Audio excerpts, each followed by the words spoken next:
नमस्कार दोस्तों, एक बार फिर से स्वागत करते हैं आपका हमारे चैनल एग्जाम सभा में। और आज भी हम ऐसा ही एक टॉपिक लेकर के आ रहे हैं जिसमें कि हम कुछ ऐसी बातें समझेंगे जिससे कि क्विक तरीके से हम स्क्वायर रूट और क्यूब जो निकाल सकते हैं। ठीक है, चाहे वो आपका क्यूब रूट हो, स्क्वायर रूट हो या फिर क्यूब निकालने की बात हो।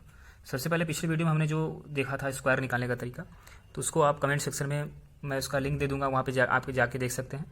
उसके बाद आज हम क्यूब निकालने की बारी है। तो जो इम्पॉर्टेंट क्यूब हो सकते हैं, पूरे क्यूब निकालने की यहाँ पे प्रैक्टिस तो नहीं करेंगे, लेकिन जो आपका इंपॉर्टेंट क्यूब्स हो सकते हैं, जैसे कि 10 के पावर n के आसपास के जो भी क्यूब हैं, जैसे कि मान लीजिए आपको 12 का क्यूब निकालना है या फिर मान लीजिए 108 का क्यूब निकालना है, तो मतलब 100 से नज़दीक, चाहे वो 100 के प्लस भी हो सकता है और 100 से माइनस भी हो सकता है। मतलब निकाल तो आप मान लीजिए 70 का भी सकते हैं, लेकिन अगर 100 से 70 की तरफ जाएंगे तो थोड़ा सा लंबा हो जाएगा।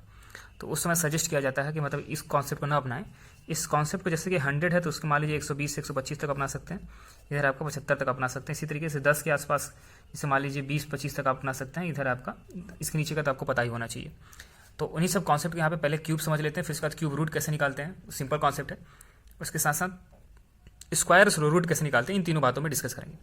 सो पहला है क्यूब निकालने का तरीका। तो कॉन्सेप्ट क्या है उसको मैं बता देता हूँ।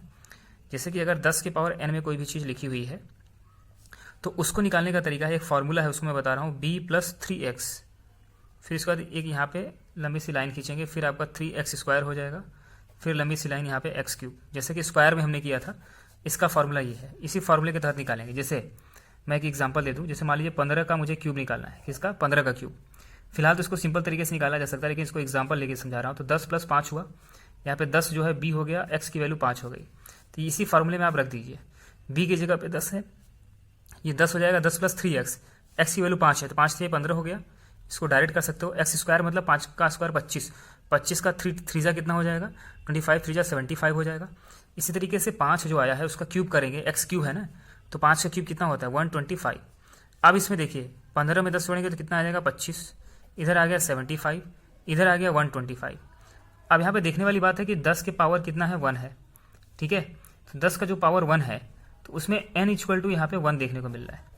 तो अगर n इक्वल टू 1 देखने को मिला है तो इसमें सबसे इंपॉर्टेंट चीज़ क्या है कि यहाँ पे भी केवल एक ही वैल्यू होगी, यहाँ पे भी केवल एक ही वैल्यू, बाकी सब आपका आगे चला जाएगा। जैसे कि यहाँ पे 12 अतिरिक्त है ना, तो 75 में 12 जोड़ दीजिए, तो 75 में आपका 12 जोड़ेंगे तो कितना हो जाएगा, 87 हो जाएगा। ठीक है, तो यहाँ पे केवल 5 यहाँ पे उतार दीजिए।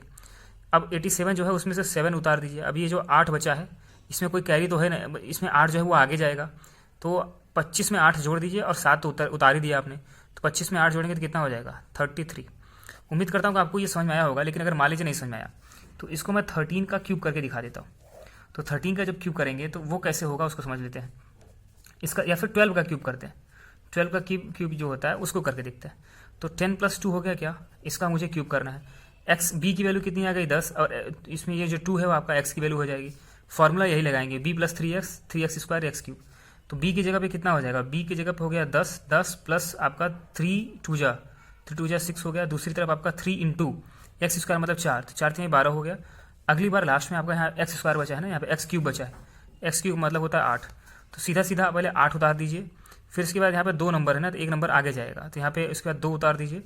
ये जो अब 10 + 6 कितना हो गया, 16 हो गया, और एक कैरी आगे, तो ये आपका 17 हो गया।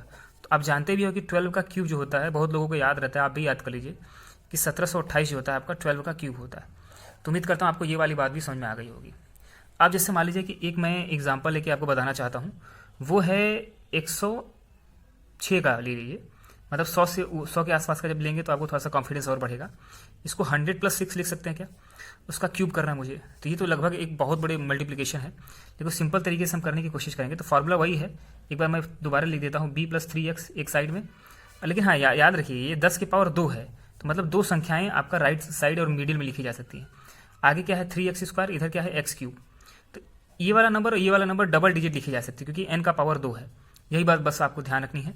तो b+3x, b की वैल्यू कितनी है 100, प्लस x की वैल्यू कितनी है आपका यहाँ पे 6 है, तो 6 3 कितना हो जाएगा, 18 हो जाएगा। आगे 3x स्क्वायर का मतलब क्या हुआ, x स्क्वायर मतलब कितना हुआ, 6 6 कितना होता है, 6 6 होता है 36। उसके बाद 36 में भी 3 का मल्टीप्लाई करना है, तो कितना हो जाएगा, 108 होगा क्या, यही होगा ना। 3x स्क्वायर, एक्स स्क्वायर मतलब 6 6 36, 36 में 3 मल्टीप्लाई करेंगे तो ये हो जाएगा 108।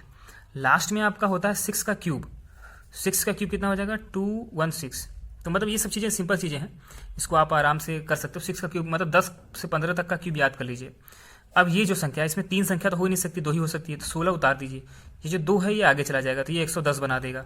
110 मतलब कि यहाँ पे 0 उतर जाएगा, फिर यहाँ पे 1 उतर जाएगा। अब ये जो 1 एक्स्ट्रा बचा है इसको आगे बढ़ा देते हैं, तो 118 है तो 119 हो जाएगा, 119 हो जाएगा। तो आंसर कितना आया 1191016, ये आपका आंसर हो जाएगा। एक क्वेश्चन और सिंपल वाला कराता हूँ और नज़दीक जाके कराते हैं, 99 का क्यूब करते हैं। ठीक है, इसको लिख सकते हैं 100 - 1 का क्यूब। तो यहाँ पे देखो b की वैल्यू कितनी आ गई, 100 आ गई, x की वैल्यू कितनी आई -1। बस इतना ही ध्यान रखना है आपको। कहने का मतलब है कि जैसे कि b + 3x लिखा हुआ है तो b का मतलब क्या हुआ 100 + 3 इंटू एक्स की वैल्यू कितनी होती है -1, आगे क्या है 3 इंटू एक्स स्क्वायर मतलब -1 का स्क्वायर, फिर इसके बाद एक्स क्यूब मतलब क्या हो जाएगा -1 का क्यूब हो जाएगा। अब यहाँ पे थोड़ा सा दिक्कत क्या होगी कि 100 - 3 कितना हो जाएगा 97, फिर उसके बाद आपका 3 इधर उतर जाएगा, फिर इधर -1 आ जाएगा। अब -1 कोई भी चीज़ नहीं हो सकती ना, तो उसको करने का तरीका क्या हुआ। तो अब देखो यहाँ पे जो 3 आया तो इसको 03 लिखेंगे, क्यों, क्योंकि हम कर रहे हैं 100 की पावर के आसपास, उसको बोलते हैं 10 की पावर 2, यहाँ पे 2 डिजिट लिखी जाएगी। तो अब जैसे -1 है तो इसमें एक कैरी, यहाँ 3 की जगह पे 2 कर देंगे, एक इधर जाएगा तो कितना हो जाएगा, जब यहाँ से आपका यहाँ पे जाता है तो 10 की पावर 2 है ना, तो यहाँ पे 100 हो जाएगा, 100 - 1 कितना हो जाएगा 99, तो 970399 कुछ ऐसा नंबर आ जाएगा। तो ये कुछ कॉन्सेप्ट है जिसको मैंने यहाँ पे बताने की कोशिश की है। अब क्यूब रूट निकालना सीख लेते हैं। ठीक है, क्यूब रूट निकालने का, क्योंकि क्यूब निकालना तो आपने सीख लिया, क्यूब रूट निकालने का कोई भी शॉर्टकट तरीका मैं नहीं बताऊंगा, मैं एक सिंपली आपको तरीका बता दूंगा कि कैसे निकालते हैं क्यूब रूट। ठीक है, जैसे कि मान लीजिए कि √216, मैं सिंपल जानबूझ के ले रहा हूँ, अदरवाइज मतलब इसी तरीके से सबको किया जा सकता है। तो मान लीजिए 216 ले लिया, तो 216 का कैसे क्यूब रूट निकालेंगे, तो इसका एक जो आपका फ्रैक्शन करते हैं ना वो वाला सिंपल तरीका, 2 यहाँ पे 108 हो जाएगा, फिर आपका 2 से करेंगे तो 54 हो जाएगा, फिर 2 से करेंगे तो ये कितना हो जाएगा 27, और 27 को क्या लिख सकते हैं 3, यहाँ पे 9, यहाँ पे फिर से 3 3 जा 9, फिर यहाँ पे 3, यहाँ पे 1, जैसे ही 1 आता है तो हम खत्म कर देते हैं आगे। अब यहाँ पे क्या बना 2 × 2 × 2 इंटू 3 × 3 × 3, 3 का पेयर बना क्या, 3 का पेयर बना दीजिए, उसमें से केवल एक निकाल दीजिए, इधर भी एक निकाल दीजिए, कितना बचा 3, और इसका दोनों का मल्टीप्लाई कर दीजिए, 6 आपका आंसर हो गया। मतलब कि 6 का क्यूब करोगे तो जाकर के 216 मिलता है, तो यहाँ पे क्यूब लिखा रहेगा आपको। अब जैसे कि 216 को हम लिख सकते हैं 1/3। अब जैसे कि 6 का क्यूब हुआ, 6 का क्यूब का होल पावर 1/3, इसको हम ऐसे भी लिख सकते हैं 6 की पावर 3 × 1/3, 3 से 3 कैंसिल, तो आपका 6 आंसर आ गया। कुल मिला के मतलब कहने का मतलब क्या है, सिंपल सी बात, चाहे इसको पावर में ऑर्डर में लिख करके बात करो या फिर सीधा सीधा आपका क्यूब रूट निकाल लीजिए, तो यही आपका तरीका होता है। स्क्वायर रूट निकालने का भी सेम ऐसा ही तरीका है। जैसे मान लीजिए कि हमें 512 है या कोई भी ऐसा नंबर, जैसे 64 ले लेते हैं, सिंपल चीज लेते हैं जिससे कि हमें समझ में आ जाए। 64 का हमें स्क्वायर निकालना है, जब कुछ नहीं लिखा होता तो स्क्वायर निकालना है। तो 64 को अगर आप तोड़ दीजिए फिर उसी तरीके से, सिंपल चीज़ है, फिलहाल मैं बता रहा हूँ जानबूझ के कि एटलीस्ट जिनको ग्राउंड लेवल पे भी नहीं पता तो उनको जानकारी हो जाए। यहाँ पे 2 करेंगे, यहाँ पे 8 आ जाएगा, यहाँ पे 2 करेंगे, यहाँ पे 4 आ जाएगा, फिर 2 करेंगे तो 2 आ जाएगा, फिर 2 करेंगे तो 1 आ जाएगा। तो 1 2 3 4 5 6, तो 2 की पावर 6 ये अंडर रूट में है। तो अंडर रूट का मतलब क्या होता है 2 के पावर 6 के पावर 1/2, मतलब 64 के पावर 1/2। ऐसा ही मैंने बताया, जो भी तरीका अच्छा लगे। तो 2 की पावर 6 × 1/2, 2 3 जा, अब 2 की पावर 3 का मतलब कितना होता है 8, तो आंसर कितना आ जाएगा 8।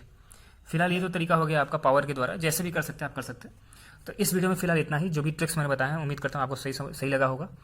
अगले वीडियो में हम क्या करेंगे, मान लीजिए कोई भी फ्रैक्शन a/b लिखा हुआ है, तो उसको अगले फ्रैक्शन c/d से कैसे कंपेयर कर सकते हैं, उसका कुछ अप्रॉक्सीमेट तरीका बताएंगे। ये आपके एग्जामिनेशन, जैसे IBPS वगैरह का एग्जामिनेशन होता है या फिर CGL वगैरह एग्जामिनेशन होता है, उसमें उसके आपके पास इतना टाइम नहीं होता कि आप बड़े नंबर, जैसे मैं 4 5 6 8 7 8 लिख दूँ, अगली तरफ 3 7 8 और 6 7 8 लिख दूँ, तो क्या इन दोनों को कंपेयर करना आसान है? नहीं है। तो इन्हीं सब चीज़ों को यहाँ पे पढ़ेंगे अगले वीडियो में। धन्यवाद।